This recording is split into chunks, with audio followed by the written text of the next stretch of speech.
Bonjour, je suis Frédéric Rose, comme la fleur, mais avec un Z comme Zanzime. Je suis naturopathe formée à l'ISUPNAT et j'ai choisi de vous dévoiler ici quelques secrets pour améliorer, harmoniser, retrouver votre santé. Chaque mois, vous pourrez découvrir en quelques minutes les merveilleuses ressources de vos intestins et de votre pouvoir d'auto-guérison pour rebooster votre vitalité. 30 épisodes à écouter sans modération. Missy, SIBO, S-I-I, S-C-I, mais qu'est-ce? Amicalement ventre met les points sur les i de ces acronymes qui désignent des troubles chroniques de l'intestin. Quelques petites lettres pour de gros bobos quotidiens. Prenons le SCI, le syndrome du côlon irritable, ou SII, syndrome de l'intestin irritable, alias la colopathie fonctionnelle, qui provoque des crampes abdominales abominables, des ballonnements gonflants et un transit capricieux, en particulier chez nous, mesdames. Une hypersensibilité de notre cerveau émotionnel dont la chronicité entraîne en plus des troubles psychologiques. Fatigue, déprime, problèmes de sommeil, maux de tête. Alors, qui sont les coupables ? Un dysfonctionnement de la motricité de l'intestin, un déséquilibre du microbiote, une hyperporosité intestinale, certes. Mais quelles sont les causes de ces causes ?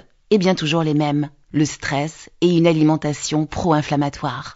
À force de manger trop vite, en excès, une nourriture transformée, vide de nutriments, à force d'avoir des nœuds dans l'estomac et de ruminer au point de perdre le sommeil, notre ventre souffre et nous le fait savoir. La solution est dans l'équilibre, celui qui vous convient.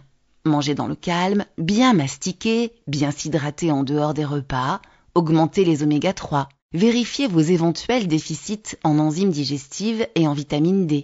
Nettoyez et restaurez votre flore intestinale. Pratiquez une activité physique, réapprendre à respirer ou vous relaxer et identifiez les aliments qui ne vous veulent pas du bien, en tenant par exemple un journal de bord. Que se passe-t-il quand vous mangez du gluten, du lactose, des glucides FODMAP ? Tiens, encore un acronyme. Celui-ci est british et signifie Fermentable Oligo Monosaccharide and Polyol. En français dans le texte, ce sont les sucres de certains végétaux, ceux que des intestins éprouvés ne parviennent plus à digérer. Attention, vous pouvez être intolérant aux oligos et pas aux monos. Un régime par éviction vous permettra de faire le point. Un bilan naturopathique peut aussi vous accompagner dans cette enquête. Autre acronyme, les MICI, pour maladies inflammatoires chroniques de l'intestin, avec en vedette la maladie de Crohn et la rectocolite hémorragique. Elles impliquent toutes les deux une inflammation. Pour Crohn, c'est une maladie auto-immune, c'est-à-dire un dysfonctionnement du système immunitaire, et les symptômes peuvent apparaître tout le long du tube digestif. Pour la rectocolite, les ulcères se situent plutôt sur le côlon. Ces deux fléaux nous envoient les mêmes symptômes, intenses et éprouvants. Douleur abdominale, diarrhée ou encore abcès et saignement. Pour trouver la cause de ces maux, il suffit de regarder la courbe des cas déclarés depuis 80 ans. Ça flambe.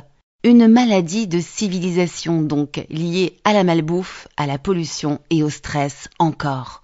La médecine intégrative est un moyen très efficace pour prendre en charge les MICI. Terminons notre tour d'horizon par le SIBO, alias Small Intestinal Bacterial Overgrowth, soit colonisation bactérienne de l'intestin grêle. Dans ce cas, il s'agit de bactéries et de virus qui migrent en remontant de notre côlon jusqu'à notre intestin. Des intrus qui déclenchent une fermentation précoce des aliments, augmentant la production de gaz. Bref, le SIBO, c'est la maladie des PEI et des RO et de leur cohorte de manifestations désagréables. Spasmes, reflux, transit chaotique.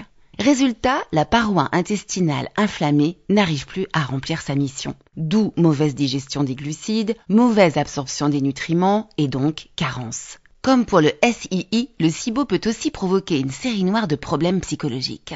Fatigue chronique, dépression, troubles du sommeil.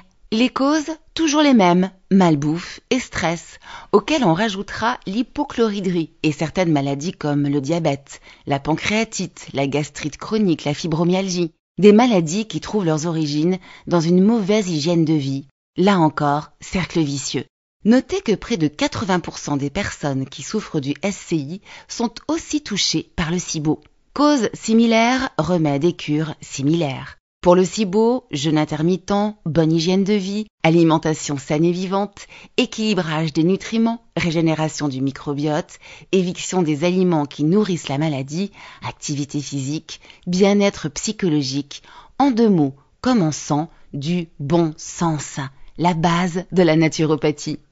Pour notre prochain épisode, Amical Mon Ventre vous invite à la Clairefontaine et vous racontera toute l'importance de la qualité de l'eau que nous buvons et dont nous sommes constitués à 70%.